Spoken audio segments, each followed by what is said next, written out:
The story begins with a saturation diver named Chris Lemons. Saturation divers are the ones who dive deep into the ocean to perform underwater repairs and construction.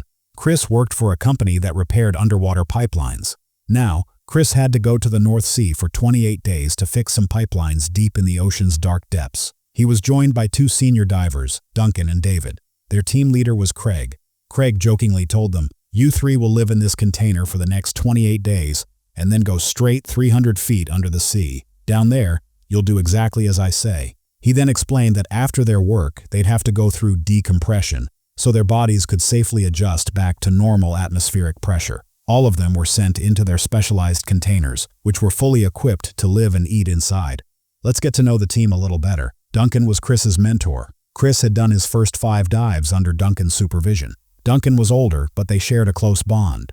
David, on the other hand, was a bit different, quiet, serious, and didn't mingle much. Chris found it a bit odd, but Duncan explained that David is just extra cautious during duty. After all, he had 2 daughters waiting for him back home. Later, Craig gave the command to seal the containers. The internal gas ratio was adjusted, and the system was pressurized. Then the ship started heading toward the North Sea. While Craig was sitting in the control room, he spoke to them via intercom. "You're going where sunlight can't reach. Down there, it's just cold, darkness, and another world," he warned them.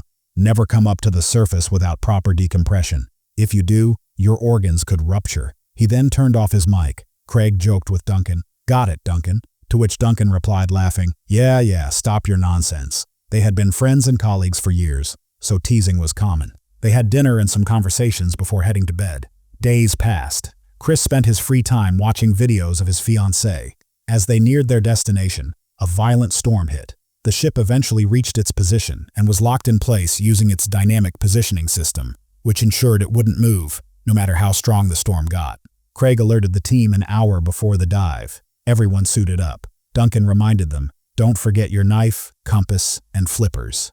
Then one by one, they entered the dive bell, a sealed, heavy-duty cabin that gets lowered into the sea. One by one, the 3 divers entered the dive bell. It was lowered around 300 feet down, using a thick steel cable. As the bell descended, it jerked occasionally, making Chris a little anxious.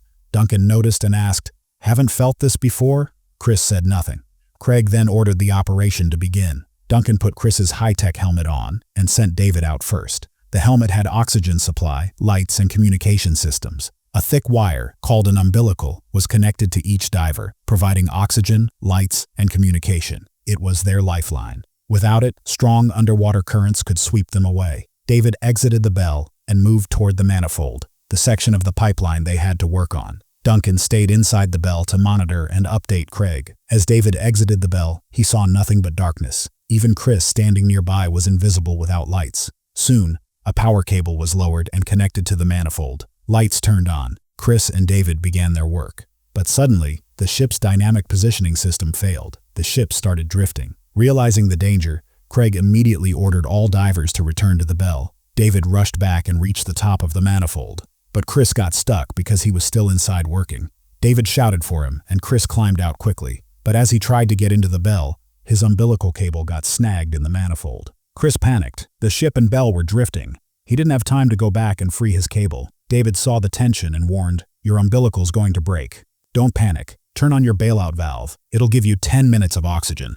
I'll come back for you. But don't move. Stay on the manifold. If you move, we won't be able to find you." Just as David finished, Chris's umbilical snapped. The jolt threw him into the dark sea. Meanwhile, David managed to climb back and return safely to the bell, though clearly shaken. He feared something had happened to Chris. Duncan immediately informed Craig, who ordered the ship to drop anchor and stop. But someone warned him, "This area is packed with pipelines. Dropping anchor might cause millions in damage." Craig was torn.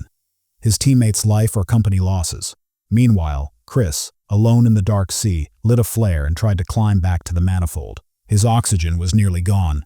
He clung to the manifold structure with failing strength. Craig's team member said he could fix the positioning system manually. Craig told him to get to work. Inside the bell, Duncan told David about a previous accident where a diver's body was never recovered. He feared Chris would suffer the same fate. More than 10 minutes had passed. Chris had run out of oxygen and was slipping into unconsciousness. He kept thinking of his fiancée. "You have to come back. We're getting married. I can't live without you." Tears rolled down his face. He believed this was his final moment. After 15 minutes, the positioning system was restored. The ship returned to the manifold's location. A robot, ROV, was sent down with a camera. After a long search, the robot found Chris unconscious, tied to the manifold. Everyone was shocked. Chris had tied himself to the hook, so he wouldn't drift away if he passed out. In such a condition, this thinking was incredible. Craig sent David down to bring Chris back. David reached him, detached him, and secured him to his own hook. But now Chris's body was too heavy. The water pressure, the suit, and unconsciousness had made him extremely difficult to move. Still, David used every ounce of strength to get Chris back into the bell. Chris was finally back inside, but he wasn't breathing. It had been 40 minutes. He had oxygen for the first 10, but nothing for the remaining 30. Duncan began mouth-to-mouth resuscitation. After relentless effort, Chris finally started breathing again, but he still lay there lifeless. Duncan gave up. Then David held his hand and said, "We know you can hear us. Please, move a finger, blink, anything." There was no response. Everyone feared that Chris's brain was damaged from lack of oxygen. Just then, a miracle happened. Chris spoke. He said, "How are you guys?" Everyone was overjoyed. Chris slowly blinked and asked, "What happened to me?" Duncan and David laughed. "Buddy, a lot happened, but we'll tell you later. First, let's celebrate that you're alive." Chris and the team returned to the ship via the dive bell. David monitored his health daily. They postponed the mission, and Craig brought the team back a month later. Chris went through thorough medical checks and fully recovered. When he returned, he went straight to his fiancée. She asked, "You came back so soon? Weren't you supposed to be gone for months?" Chris replied, "There was an accident. A diver got stuck deep in the sea, so the mission was halted." She asked, "Who was the diver? Is he okay now?" Chris said, "Yes, he's fine." She looked at his face and realized he was the diver. Without a word, she hugged him tight. And this is where the story ends. If you liked this video, tell us in the comments and make sure to subscribe to our channel for more amazing stories.